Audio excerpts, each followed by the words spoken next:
Skip White's once again. He's got a different set of pistons and rods and stuff. It's a different combination going into S10 this time. Big turbos, a little more compression, better stuff. So we're going down here to get it all balanced. But having the last one balanced, it was so good. There's that lady calling you finally. Anyway, going down to answer a phone call from his work. So we're down here to get this rotating assembly balanced. Because new crank, new rods, new pistons, rings, a lot of the stuff. And forged crank, therefore, is not balanced yet. Yeah. So and this is all internal. We're done with external balance stuff. So this one is in fact internal, and this one is a scat. After all this is done, we'll be ready to put the motor back together. Put it back in the S10 and let a boost to it. With the big turbos.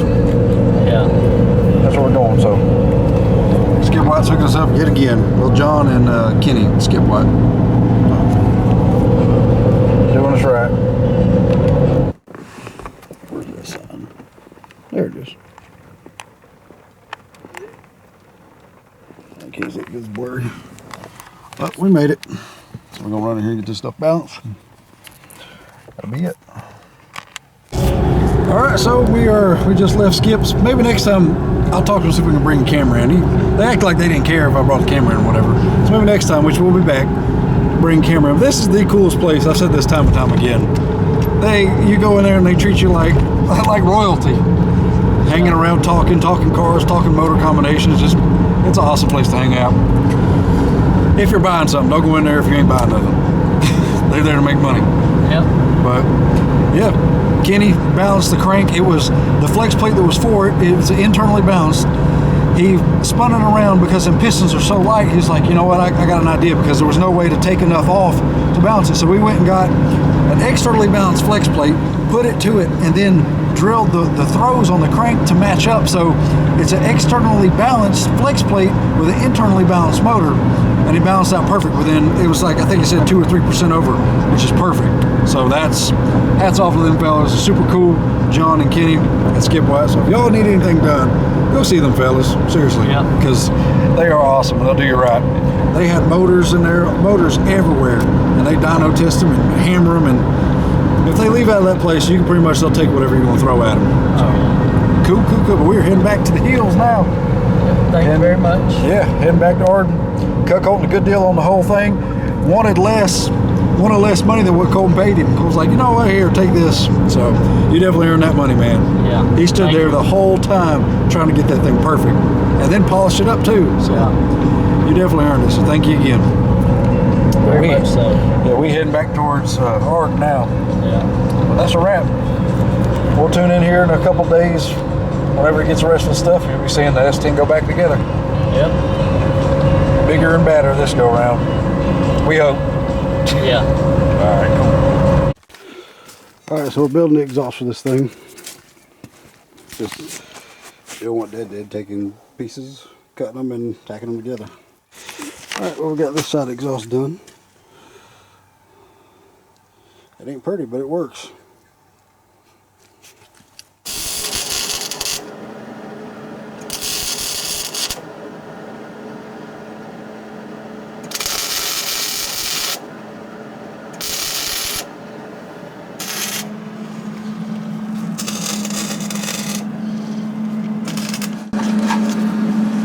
Fit, refit.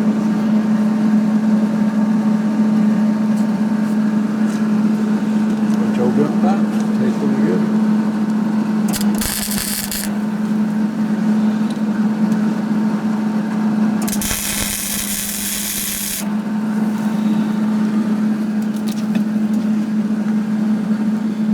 Might have to cut that shorter. All right. Well, there's the other side done. Huh? There's the other side done. We have exhaust now.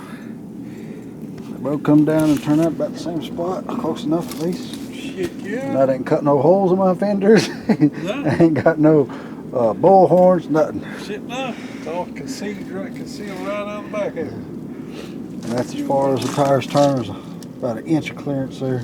Never mind. Yeah. Pretty cool. I'm waiting on my JB weld to cure. I'll probably That'll probably be tomorrow before we can lay the hat to it and boost it. So tomorrow we'll put the wastegate on and Up the road. yeah, hopefully. I'm going to pick the rear end up a little bit, step to the next hole in my shackle so I get more clearance so Dad can ride along. Shit, that's perfect. It probably ain't exactly the same on both sides, so who cares? Free shit that looks fine. You can't look at both sides at the same time, no how. No, shit. Roll that. What, 3-inch come out? All out of scrap. Scrap junkyard pipe. Yeah. Let's see the other side over here. Yeah, this one over here is a little more trick. This one over here was a little more trick, but had to clear everything. And my wastegate's gonna be able to come out of the wastegate with a tube that goes to the exhaust, just right out of there. So here, tomorrow we'll see what's up. That's a wrap. All right, I got the back of the car lifted, so now the tires clear better, shouldn't drag. They were scraping. So we lifted her with my shackles. Got to replace all bushings, every bushing under the back of this car when I do the cow tracks, because there ain't a good one left. Which is why the car walks all over the track. Dad's just putting the wastegate on so we can fire it up and hear what this exhaust sounds like. Oh.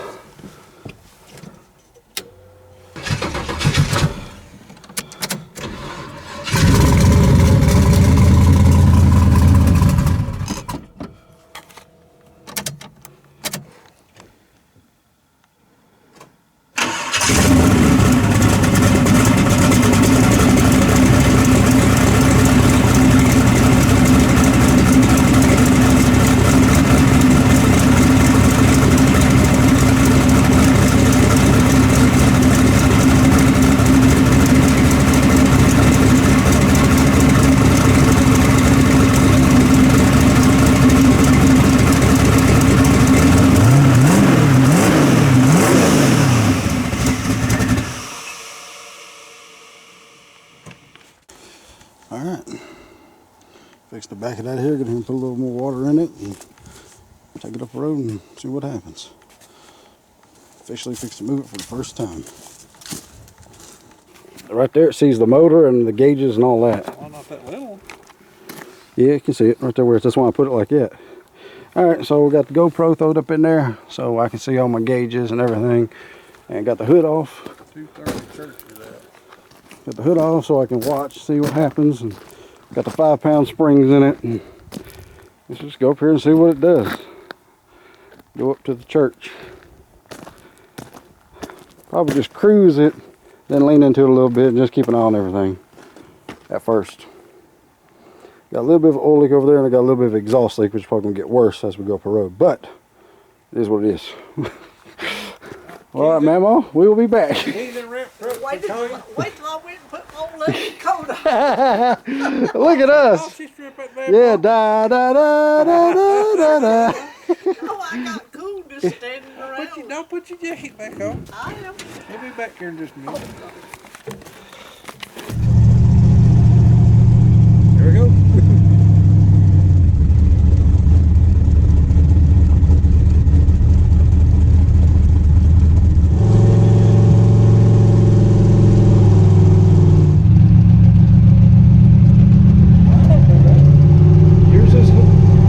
Yours is hooked to the inlet tube. Mine's hooked under the carburetors, so it's reading what the engine's doing.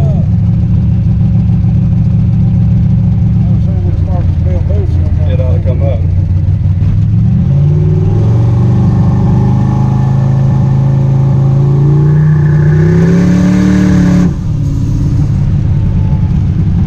Not happy. Huh? It's not happy. Go. That was barely in the throttle.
ain't what it needs to be. Probably missing the carburetor a little bit. It's just kind of breaking up. I just won't wind it out.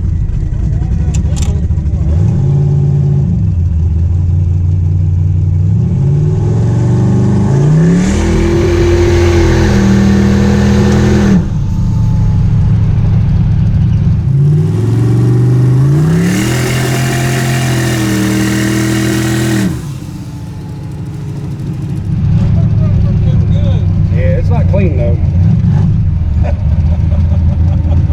Well, it's gonna have some top end. Yeah. It runs pretty damn good. Yeah, it's not clean though.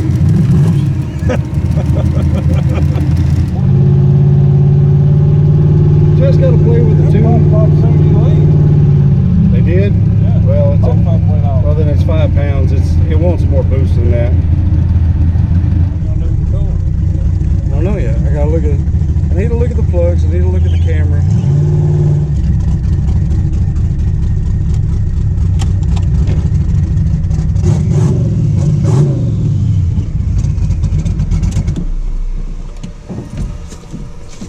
All right, wastegate's opened up at 4 pounds instead of 5, and it's almost, as soon as I come out on it, I'm coming out at about 28, and it's instantly in 5 pounds of boost. So it's not going to have much lag. So we're going to tighten up some stuff, reroute my plug wires, fix a couple oil leaks. But all in all, The system works. yeah, it works. There is no stumble, hesitation, nothing. It's got no lag at all. No. Well, converter's loose enough I can bring it up, and what's funny about it is on the converter it's already building about a pound of boost. Yeah. So That's the purpose of the damn street dyno. Shake it down, shake it down, shake it down again. now y'all get to see, like on the S10, all the stages of tune. Yep. You change this and go up there and shake it down. Change this, go up there and shake it down. It worked. And cruising along, there's no boost. No, So I'm out of boost, so the that's turbo fine, should be the right size. Take it down there now. This little minor shit, Oh yeah. it's not gonna be perfect. That's why we run up there too. Yeah, shake her down. Now you start tuning on it and dial it in now. Yeah. You know it works. Need to pull the plug and look at the plug. I need to check the timing. It was supposed to be at 34. It could be a little higher than that. I just did it by my mark. I didn't set it yet. But that's a 10 1/4 to 1 at 4 pounds of boost. Yeah, it ordered them, I think 10 pounds, pretty easy now. 8 or 9.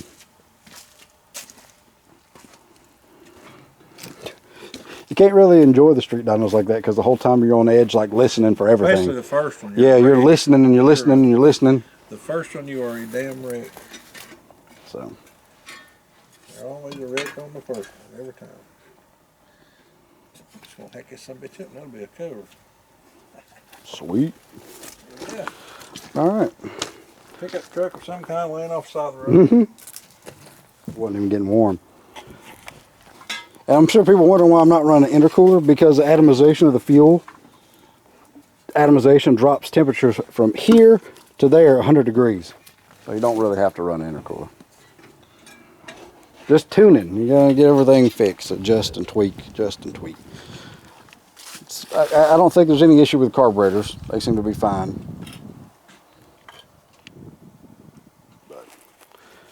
Need to put stouter springs. I'm gonna hook that line up and see where these wastegates open up, because it was saying 4 on there.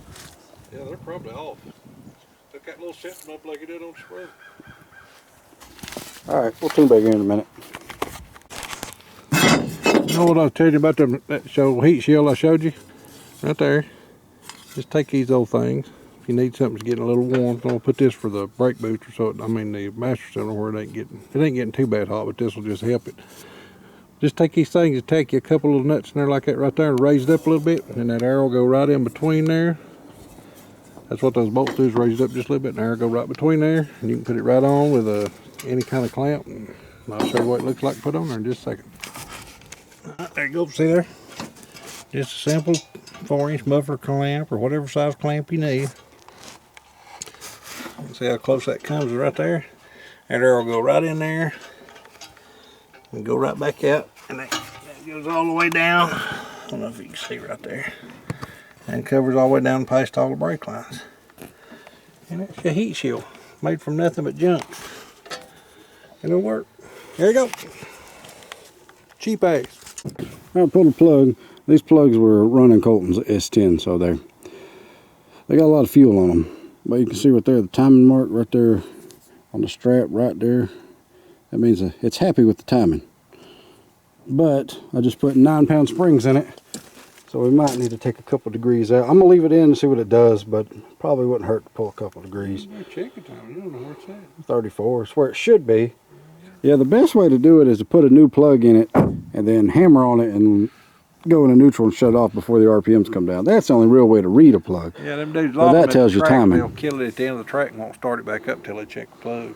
Yeah, best way to do it, put you a new plug in, make your pass, kill it, and throw your old plug out of your seat back in the car so it'll fire up and run back to the pits. Then you got it, boom. Yeah, plug swap at the end of the track. But yeah, it likes the timing where it's at, so we'll leave a timing there and see what it does. But 4 pounds of boost and then 9 pounds of boost is going to change that cylinder pressure. Fix the oil leak. Yeah, we hope.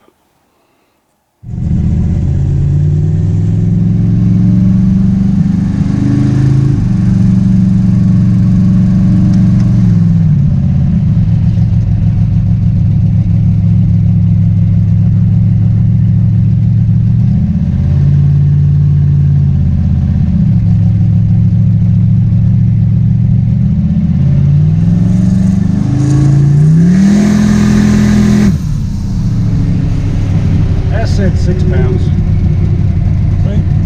It is, that's how it is. So the gate said 6? Yeah, this one said 6.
Pretty strong.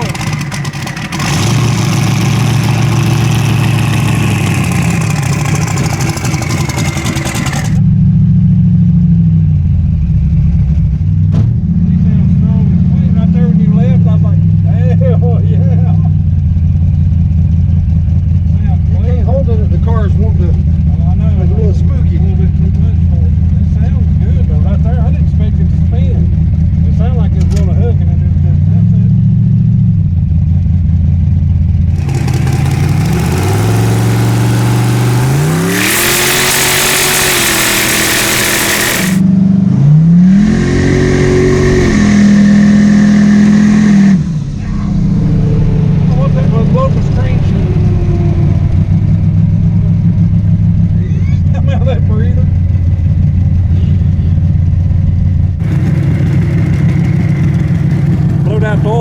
The oil breather pressurized the pan, I think. Rails against, boys. Come back, another street dyno installation of the day. Darn good, I think. We got 7 pounds of boost now. That's what it said. Yeah. Street dyno strikes again. We're going to tear this car up. Hey, well, baby, shake down, son. We better find out here at the track. Yeah. This shouldn't use a damn evac breather for a breather. Where's the breather that was in it? I took it out and figured that'd be better. All right, so our drain backs, I need to go with much bigger drain backs. This 3/8 is not big enough. Once you got it up in high RPM, well, not high RPM, it went to like 55, 56 maybe. The oil's not getting out fast enough.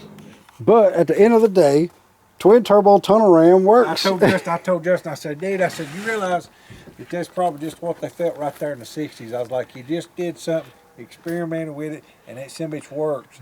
And it's something that ain't nobody done that we've seen. So I said, damn, that makes you feel good, son. I was like, hell, that's had to be the way cool. they feel in the true 60s when they come up with something and shook it down and hell, it worked and didn't know how to figure it out, but try to figure it out and it's just shaking it down. But it works. Yeah, it works. Yeah. I said, that's got to be the way they felt, man. I was like, that's a cool thing right there. So a total experiment, it works. So now you just got to do a little tweak and fix and tweak and fix and tweak and fix and dial her in there. Yep. And with the 9-pound spring, I'm seeing 6 or 7 psi boost. But the whole idea of the tunnel ram, that some bitch moves some air. Oh, there's no lag, no stumble, none of that. It's right on point. You can hear it in the video, you'll see. I think he's done a hell of a job, don't you? I may have a little converter slippage. I don't know about that. I gotta get all this rear end, everything working, fixed. But it runs. It's badass. There you go, tunnel ram is on the streets. But then hell, that boost right there, and it's strong at that boost, so that's a good place to leave the springs and just fix the drain backs. Continue tuning. Yeah. Shake it down some more. But the carburetor sound damn good. He ain't changed nothing on them cars, man. They sound right on. It don't want to flutter. It don't got a damn big old dead spot in it. None of that. No. I love it. And it's free horsepower. Yeah, it is. Well, free enough once you buy the turbos and other crap. Still, I figure how much people spend on a turbo setup. Just to buy a basic turbo setup anywhere is $1,000. $1,000 to start with. How much you got now? $300? $300 or $400. Okay, bang, there you go. That's what we're talking about. All right, so in about, 30 minutes, Dad decided to throw a muffler and stuff on the Suburban. So he cut him a tube and cut him a muffler and just quiet down just a little bit. Get rid of that hollow gurgle sound. Oh. 3.5 race muffler. Threw a couple tacks on her. Yeah.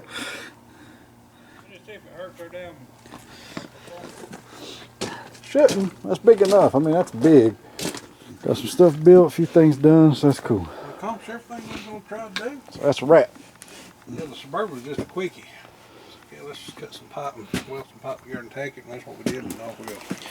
The other day we was making a pass up the road, and it was smoking pretty good. And as I put more boost to it, the smoke got worse and worse and worse. And there's a lot of crankcase pressure and everything, which means the boost is passing the rings and going down and pressurizing the crankcase. So we did a compression test on it. That's what we come here today did. Compression test, and 3 of them's bad, so that means 5 good ones. 5 good cylinders at 135 psi, which my math said would be 140. That's before boost. You got to keep it low so you can add boost to it. And then these over here was 65, 65, and one of them was like 50. And that was the test on them, and then we put oil in the cylinders and they come up. They went from like 65 to almost 90, which means the rings just wore slap out. So all the miles and all the abuse in this motor and everything else kind of took its toll. So all the passes this thing's made, it did it on 5 good cylinders and 3 crappy ones. So she had a lot more ponies in her. And I was just talking to Carla, we was debating about whether I should just leave it like it is, re-ring it and put it back together, or build it bigger and better. But it's kind of hard to beat that motor. She's tough. And it'd be interesting to feel how it feels with boost, making it to all cylinders and pressurizing everything like it's supposed to. That would be nice. So, but yeah. So we're going to pull the motor out this weekend. I'm going to order some rings. We'll probably just stick it back there like it is. For now. For now. Because that's just a 4-bolt 350. I got another one laying over there if I want to build a crazy boost motor. I got a forged crank and stuff. I'll just go ahead and build another motor and have this one here so it runs and drives. because I'm not going to be happy if it's not movable. But yeah, when I pull the motor out, I might put the roller cam and just build it a little bit better. I can handle a little more. But she definitely got to come out. Well, that's why the other day when I was looking, when my valve comes down, it was getting oil all over the valves. And the only way that happens like that is if it's got blow-by. So that explains that. I knew that, but I just didn't want to convince myself that that was the problem, which sucks. So, but it ain't no big deal. Pop this motor out and tear it apart and rebuild it. Just sucks because it was running. But that explains too why it didn't, even at 7 pounds of boost, it didn't feel as good as I thought it should feel. It didn't feel like Colton's motor. This one should be a little spunkier than Colton's. It just didn't feel it. So, because we was down on cylinders. So she runs good for 5 cylinders. It's like a hybrid. It's like a Prius motor. All right, me and Carla come back out here. It is a whopping 30 degrees with 32 today. And it's cold, very cold. We had snow last night. A little bit's left of it. And she's blown up like an Eskimo. Pulling the intake and pulling the head off, I gotta know what's going on in the combustion chambers. So I can't sleep, I can't focus on nothing else. I can't work on nobody else's cars until I know what's going on with mine. So that's what's happening. Taking all this off, we'll pull the head off, and that'll tell me if I lost a head gasket or if I burnt pistons or if I got ring damage, whatever. I'll know when I get that off. And then I'll feel better. Yep. And you might sleep tonight. Yeah. I mean, I slept. It's just I've done built probably in my head 4 or 5 different motors already, just in the theory that something is wrong with this one and the rings aren't going to seat.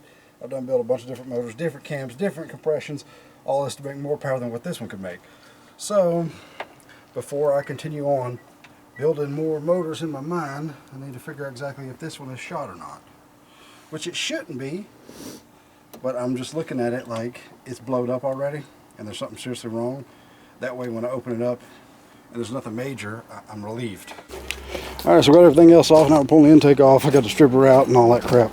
I usually pull the intake and the stripper all in one piece, but I was able to get back here and get it out for the first time. So, cool. Take the intake off, take the rockers off, and we'll pop the head bolts out and pull the head off and look and see what's what.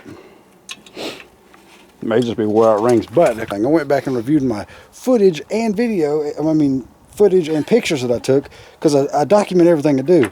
And sure enough, I put new everything in this motor when I put it together. And I honed the guts out of it, and good cross hatch and everything. You know, it's a good sign when buzzards and hawks start hovering over your car. Look at them. Maybe I can catch them as they fly back over top. Yeah. Circling me. It's not dead yet. Get out of here.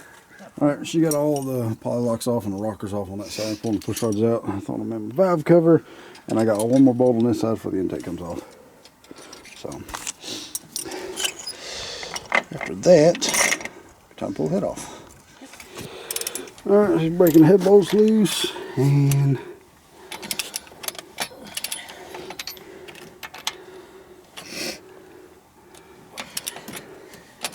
everything looks fine so far. There you go. But the head gaskets ain't burnt. Don't even look like they failed.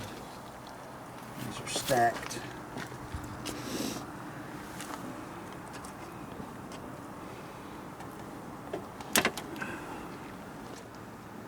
No, I see no burns. Nothing. And look at them. The stacked gaskets are literally molded to each other. Mm-hmm. So, told you could stack gaskets.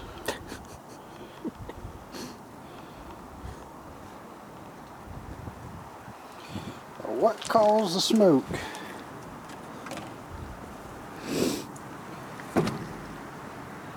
Is this the only one that had good cylinder seal? It's the only one that was good. Didn't burn a piston, didn't do nothing. So it's either the valves in them heads or rings. So we'll pull her out and re-ring it and do a valve job. We'll just do everything. But nothing's hurt, so I ain't got to buy nothing. That's good. Do you feel better? Yes and no. I feel better that I know it didn't get a head gasket and that my pistons aren't burnt and that I'm not freaking out about thinking it leaned out and melted something. Didn't do that. Even with 8 pounds of boost or 7 pounds of boost and no fuel pressure. Didn't hurt nothing. But then it's probably, one of the bores is probably not true or something like that. I'll check everything. But that sucks, but at the same time, that's very good. And like, I put a bunch of oil in here too, and it's kind of seeped out. So it might be rings. The only way to tell that is take it apart. Alright, that's right, we can go get some. I'm pulling these apart and checking these valves and stuff. I'm just putting a little water in there to see if they leak down. Give them about 30 minutes to see if water drops, which means the valves is leaking. Alright, so none of the valves are leaking. I pulled them apart, looked at that. The valve stem seals aren't leaking, checked them, which I had checked them before, so I double checked them. None of that's leaking. It's got to be the rings in the motor. Them rings might be just wore out. I don't know. Don't see how they could be, but it's possible. Or them cylinder bores could be out of round or have taper to them, something like that, and just not sealing. So what we'll do is we'll pull the motor out and I'll check everything. And if for some reason the block's not usable, like if I can't get the out around the side of it or the taper out of it or something like that, then I'll just put another motor together, which sucks because that's a sweet combination. But I'm still going to try the tunnel ram and leave it on there because it was flawless. It worked great. But probably that motor's been puffing smoke for a while. It's been getting oil out of the breathers. So it's probably been having those 3 low cylinders for a very long time. But I mean, it ran 740, so you don't really think about it being down on power. I mean, 740's on pump gas. That car weighs 3470, about 3,500 pounds with me in it. So it's a pretty stout motor to be down on 3 cylinders. But that's just the way it is. That's real as it gets. We do something and you think it's working good, and then there's always something that happens, some curveball, but we'll fix it. We always do. We always do, one way or the other. Can't keep us down. So, all right, there you go. Tune in for the next video. We'll be pulling that motor and stuff out, but I at least wanted to wait to post this one up until I figured out that there was an issue. All right, then. Let's wrap on that.